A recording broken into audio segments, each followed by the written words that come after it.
All right, everyone, welcome back to our last lesson of week 32. As always, I want to remind you, take an opportunity to print the guided notes from Google Classroom or copy them down. Whoop, little smudge. Copy them down. Make sure that you're pausing each slide to write as you need, and you have closed captioning down here. If you haven't already, make sure that you've done today's check-in and that any questions that you have on yesterday's lesson about graphing inequalities, you've put that into the homework question form so I can get those answers and help to you. So let's get started on this lesson about finding the line of best fit on a scatter plot. And we've got our homework problems from the textbook there. So we have a lovely scatter plot over here. Few issues, it doesn't really have the labeling that I would like to see, and the y-axis doesn't start at 0, but overall it'll be a helpful part of this lesson. So the scatter plot shows the number of CDs in millions that were sold from 1999 to 2005. If the trend continue, about how many CDs were sold in 2006. So the first thing we want to recognize is that 2006, if we're looking at the graph over here, would be right here, right after 2005. So what we're going to start by is sketch your line of best fit.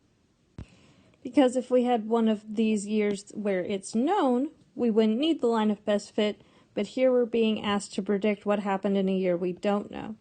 So we find the place on the line that corresponds with our unknown value, and then we look and see what is the other value here.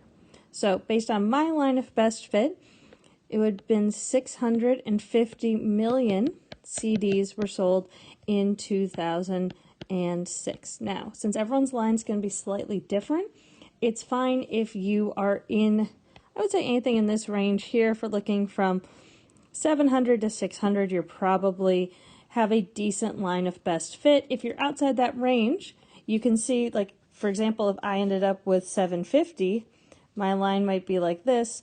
That's not a great line of best fit. So be a little careful there.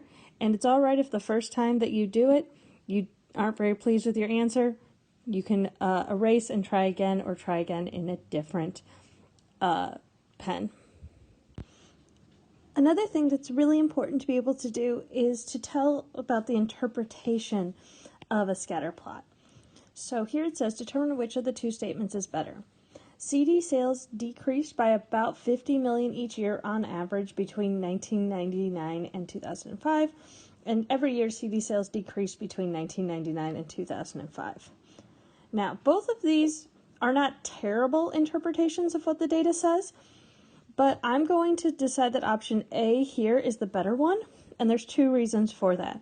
One is that if we're looking at our rate of decrease, remember, rate of decrease is the same as our slope.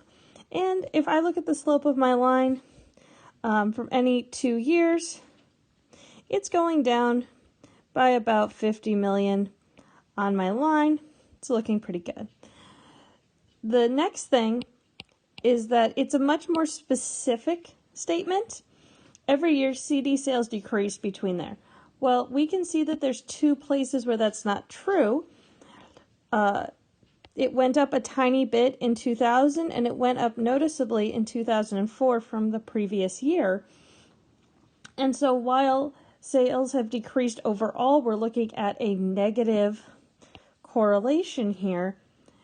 Option A is still our best option for what is, most demonstrably true, is that every year over time, sometimes it'll go up and sometimes it will go down. So let me know if you have any questions about that or anything else about this first example in the comments below. All right, this slide's a little bit jumbled, but I just want to be able to fit everything together. So we're going to look at number 2 first using this table, and then we'll answer number 3. So the table shows the predicted annual cost for a family, middle-income family, to raise a child from birth until adulthood. Draw the scatter plot and describe what relationship exists in the data.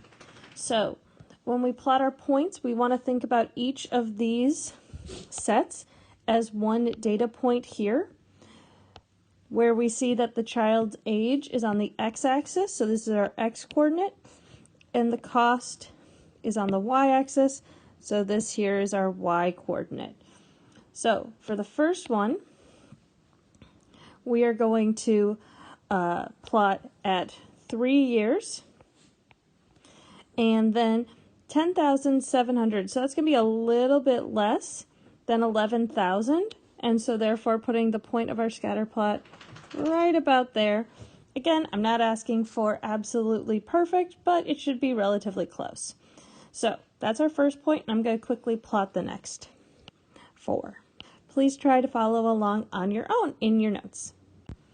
So hopefully now you've paused the video and you have a similar graph like this. We can see a positive correlation, meaning that it's moving up as we go left to right. It has a positive slope if I draw my line of best fit.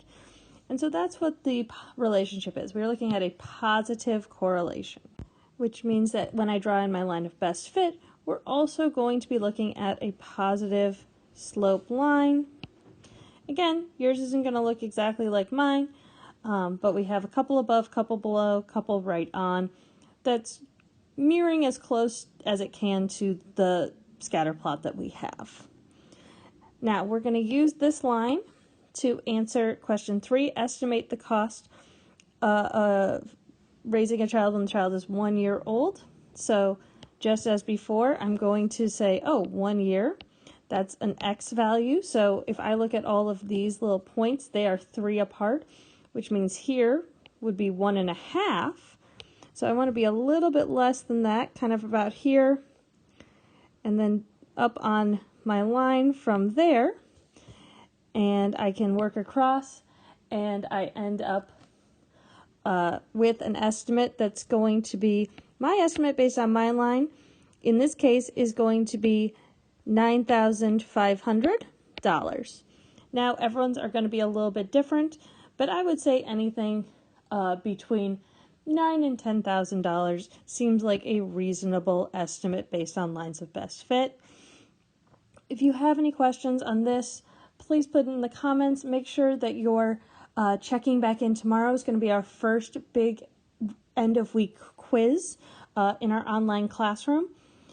So make sure that you're not going to have any additional homework on Friday, but make sure you're checking back in on any homework questions and doing any review that you might want before that quiz begins, and I'll make sure that I am checking in frequently to answer any of those questions and to help you if you're stuck.